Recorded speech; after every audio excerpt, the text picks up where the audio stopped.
Hey everybody, apologies for the later video this week. I'm getting a little backed up with everything, but um, hopefully this gives you enough time to do everything. And if there's any issues, if anybody needs an extension for the stuff on Thursday, for example, just let me know. I can help you out with that. Let me begin with some cleanup of one of the quiz questions from last week. And it had to do with this idea of this question: if an argument is valid, then it is cogent. Now, that is true, but there's something confusing about that. And that is that the book says something that um, implies the opposite.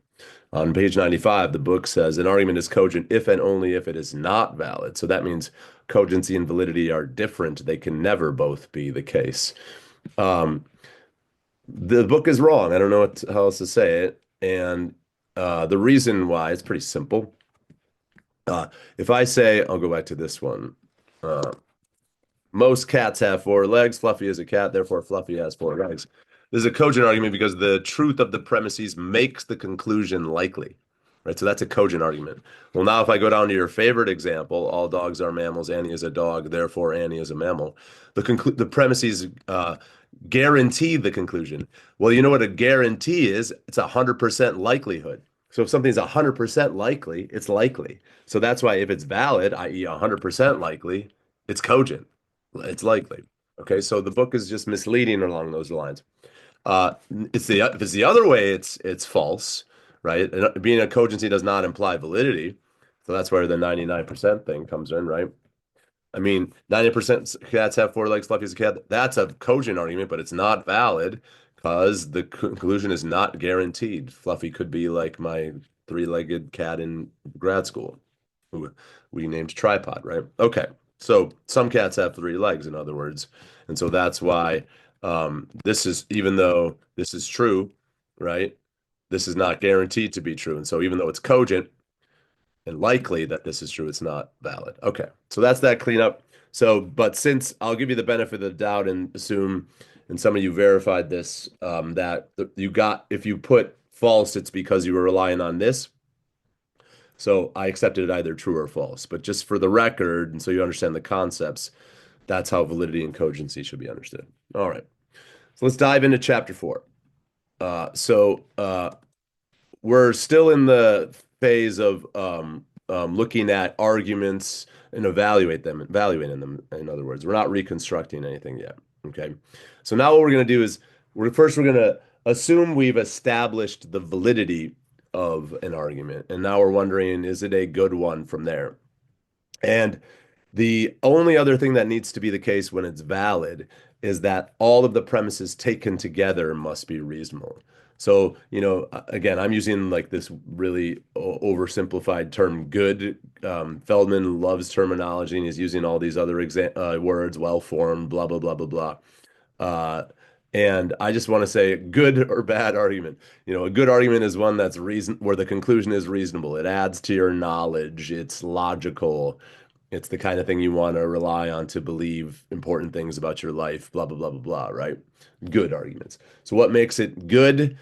When it's valid, all of its premises taken together must be reasonable. So the only wrinkle, sort of odd little piece of it is the t thing that taken together does, because that does add something interesting. Now, in most cases, if I say like something like this, all dogs are mammals, Annie is a dog, therefore Annie is a mammal, taken together, they are reasonable. In other words, this is reasonable, all dogs are mammals. This is reasonable. Annie is a dog. So taken together, they are reasonable. In other words, the sentence, all dogs are mammals and Annie is a dog, that's the taken together, is also reasonable. So usually when you have one sentence that's reasonable and another sentence that's reasonable, when you take them together and add the and in between them, that's reasonable too. So all dogs are mammals is reasonable. Annie is a dog is reasonable. And it's true that all dogs are mammals and Annie is a dog. That whole big thing is reasonable. But not always. And he talks about this in the book. It's not always the case that premises that are treated individually are reasonable, are taken together reasonable. So the example he gives, I think I have it, yeah, is he gives a different example. I'm gonna use this one. I like that size. Oh, that didn't work. So suppose I got a lottery, 10 ticket lottery, right? And everybody puts a number in a hat, 10 of us, and we put it in the hat, and then we pick a number out of the hat, and that's the winner. All right. Well, it's reasonable to suppose that one of the people there lost, person number one, Bobby. And so it is with Alice. She lost as well. That's why? Because it's 90% likely that Bobby lost because he just had one ticket and it's a 10 ticket lottery, 1 in 10 chance of winning. So 90%, 9 in 10 chance of losing. Same with person two, 9 in 10 chance of losing. So each of these are reasonable. But what if I said, okay, what seems to follow? Well, taken together, it would imply, would it not? In other words, if I was just using this in a kind of a naive deductive way, I'd say, well, since this is reasonable, this is reasonable, it follows that everyone would have lost the lottery. Uh-oh, something's wrong here. And what is wrong? It's the taking together piece of it, right? So even though person one losing is reasonable, person two losing is reasonable, person three losing is reasonable, person four losing is reasonable, person five losing is reasonable, six, seven, eight, right? Taken together, one and two and three and four and five and six and seven and eight and nine and 10, that is not reasonable, right? Why? Why do I know that taken together it's not reasonable? Because if I thought as much, I would be led to this paradoxical result that everyone lost the lottery. Okay, so that's called the lottery paradox for that reason, right? And there's other examples. He gives one in the book involving wealth. There's something called the preface paradox, which is another example of some similar sort of phenomenon. And so, what's the lesson? Well, the lesson I think is that you don't really need to worry about this too much. I just want you to be aware of it because it is a thing, right? That sometimes premises taken individually are not reasonable when taken together. But you'll be happy to learn that most examples are not like this one. Most examples, most arguments are such that when if this is taken together and this is taken together, then the and involving both of them is also reasonable. Sorry, if this is reasonable. Sorry, I'm tired. If this is reasonable and this is reasonable, then the and involving both of them is reasonable. Usually that's how it works. But yeah, you're darn right. Be on the lookout for these kinds of exceptions. I might try to, trick you. I might try to keep you on your toes for the exam. So keep that in mind, all right? I'll be looking for who's paying careful attention to this stuff. Okay. Maybe on the final exam or the quiz. Okay, so let's move then to something called circularity because there's an interesting dynamic or interesting phenomenon that relates to reasonability and has to do with circularity. So what is circularity? So circularity is a case where uh, um, an argument contains its conclusion as one of its premises, right? So suppose I was going to argue Annie is a dog, and you say, why do you think that's true that Annie is a dog? I'm just getting that form. Why do you think that's true? And I say, well, because Annie is a dog, right? Now, is that a valid argument? Yeah, it's a valid argument, right?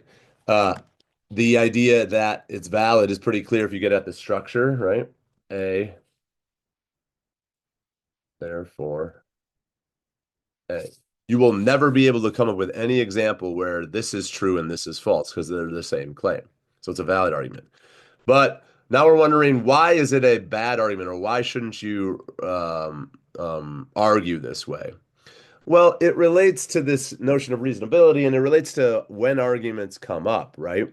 I think a way of getting at it is to give a different example of why it's problematic. Because arguments tend to come up in cases of controversial claims that we make, right? Nobody's going to ask you why you think it's true that 2 + 2 is 4. No one's going to ask for that argument. But they might ask you for your argument in the cases where it's controversial. So let's give a different example of circularity that I think gets at the phenomenon in a way that shows why circularity is bad. So what if I said abortion is immoral? Calm down. But what if I said that, right? And you ask me why. Why do you think that's true that abortion is immoral? And I say all cases of murder are immoral, and abortion is murder. Right? So this is a circular argument, and but the circularity is more subtle. The sense in which the conclusion is contained in the premises is more subtle. It's not going to show up in its structure like it did for this one, which the structure is A versus A. But think about it in context where someone would argue this way, right? Uh, if this is controversial, right? It's very clear that once this is accepted, this becomes a foregone conclusion. In other words, once we accept that murder is or abortion is murder, the idea that it is immoral follows as a matter of course. I mean, this premise makes that clear enough, right? And the I'm assuming you all find this premise compelling, right? Notice I didn't say killing, I said murder, right? We're defining murder, say, as like killing an innocent person or something like that, right? So I'm assuming you find that compelling. And so then the point is, this is circular because the conclusion is contained in this, though, in a kind of a subtle way, right? Okay, so why is that bad? Why is circularity a bad way to go? Well, if the conclusion is controversial, it's going to follow that when you have a circular argument, that the premise is going to be unreasonable, right? No one who is like not convinced of abortion is immoral, right? If I'm like on the fence about whether abortion is immoral and I need you to prove it to me, this is not going to clear it up because I'm going to need you to prove this to me next. Am I not?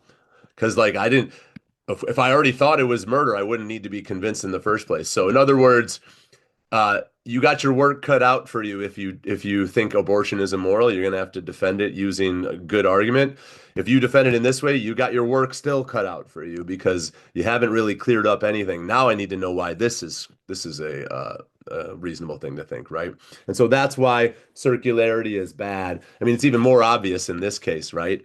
Uh, Annie is a dog. If that was controversial, you sure as heck ain't clearing it up and making it clearer by saying, "Whoa, because she's a dog," right? Uh, you know, the so that's the problem with circularity, okay? Now think about it in the other sense of the word, right? What if this was uncontroversial, right? Well, then I don't even need to argue for it in the first place, right? So circularity is sort of pointless because if something's uncontroversial, then although I guess this is a good argument, right? Because that would be a case where this is valid and this is a reasonable claim, I guess, because this isn't controversial. But what's the point of arguing for that, right? There's no point in arguing for it. So it's this feature of circular arguments, rather, that they only tend to matter in context when you have those kinds of conversations where somebody says something and you ask why you think it's true. Well, if that's the sort of context we're thinking of, then the only time we would ever have those conversations is when somebody started with a claim that was controversial. And so, because of that, you can't be circular because you ain't clearing up the controversy that way. Hope that makes sense. Okay, so the last thing I want to talk about now is with cogency. Okay. So those are all things. So it's basically, you know, what do I want to do in order to be a reasonable person? What do I want to do in order to have a good argument? So far, determine whether it's valid or cogent. And if it's valid, make sure all the premises taken together are reasonable, where that means now avoid circularity, as well as, what it means more generally speaking. Like, how would you assess the reasonability of each of premises, generally speaking? You would just test whether they're reasonable based on what you know, right? So if you go back to, all, where is it? You know, how would I test this reasonably? Well, are all dogs are mammals? Let me test what I know. Yeah, I know that. And is Annie a dog? Well, you don't really know my dog, but if you were around her, you'd see that that's reasonable too. So in other words, assessing the reasonability of premises is a kind of a intuitive exercise that we already kind of know how to do. We're going to get into more specific examples of it later, but that's the basic way of assessing reasonability. Just rely on what you know and see whether the premises are likely or reasonable in some sense. Okay. Um, so now what we've got is, well, what do we do with cogency? So cogency is a little different, okay? Because if I have a cogent argument, right? I lost it. Oh, it's in my other workspace, right? if I have a cogent argument,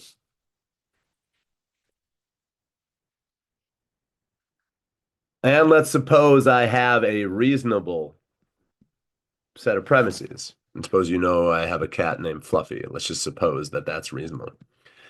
This conclusion might not follow. All right. In other words, you could have something to undermine the reasonability of the conclusion. What would the something be that would undermine the reasonability of the conclusion? That something is called a defeater. So let me just kind of bring back that workspace here. Right. So assuming an argument is cogent and has all reasonable premises taken together, a defeater is what could still prevent the argument from having a reasonable conclusion. In other words, it wouldn't be logical to believe the conclusion, despite it also having those other properties. So what is a defeater? Right? I'm just sort of reading this. A defeater is a reasonable statement. In other words, something that we, have good grounds for believing that when it's added to what was the cogent argument, makes it so that the conclusion is no longer likely. That's what a defeater is. And there are two kinds. One where the statement makes it so that you lack sufficient evidence for the conclusion, and one where you have sufficient evidence to deny the conclusion. So let's treat each of those in turn, and then I think it'll make the concept clear. So your favorite example, right? Most cats have four legs. Fluffy is a cat, therefore Fluffy has four legs. Well, absent any further information, it is reasonable to believe that Fluffy has four legs if I know this and I know this. But what if I knew that, here I have to get like sort of dark. What if I knew that Fluffy was playing near a buzzsaw recently or something like that, right? Or what if I knew that Fluffy got into a severe accident or something like that?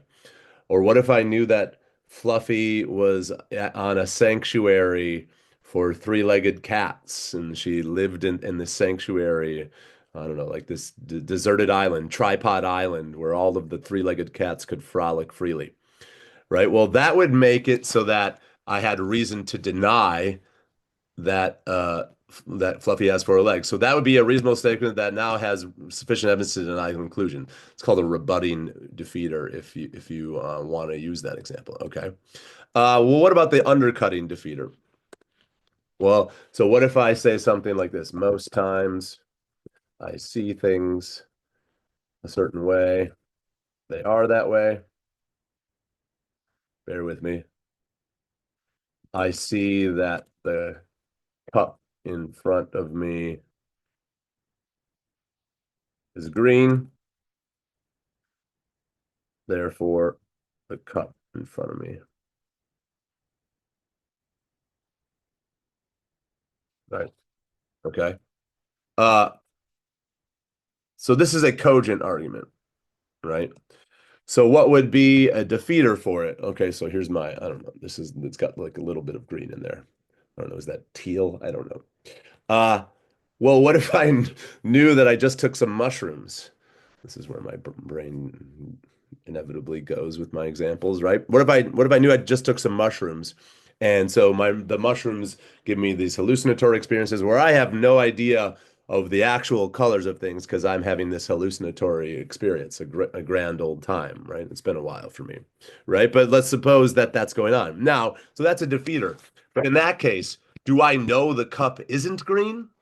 In other words, is it like this where I have information that allows me to deny the fact that Fluffy has four legs? No, I do not. I do not know that the cup isn't green.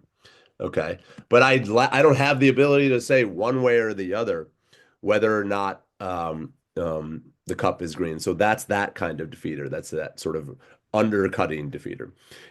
What would it be for this case? Like, what would an undercutting defeater be in this case? We have to give these like, I always have these weird examples involving like the room, and in this case, what the tripod island one. All right. So what if we knew that Fluffy was on Tripod Island? But here's the thing about Tripod Island. It's 50-50. Half of the cats there have three legs, and the other half of the cats on Tripod Island have four legs, just they have other, ailments. They're rescues or something like they were abused or something like that. So there's 100 cats on Tripod Island. 50 of them have three legs, and 50 of them have four legs, and they got other issues. And I know that Fluffy came from there. Do I know that Fluffy doesn't have four legs? No. It's a 50-50 shot. So I don't have good reason to say that she does have four legs, but I don't have good reason to deny it either. So that would be a sort of a variation of this example that would be an undercutting defeater. All right. All right, folks. So that kind of gets us through everything. Apologies again for the lateness of the video, but I'll try to get you positioned to be ready to roll with the assignments. And if you have any issues getting them in, just let me know. All right. Take care.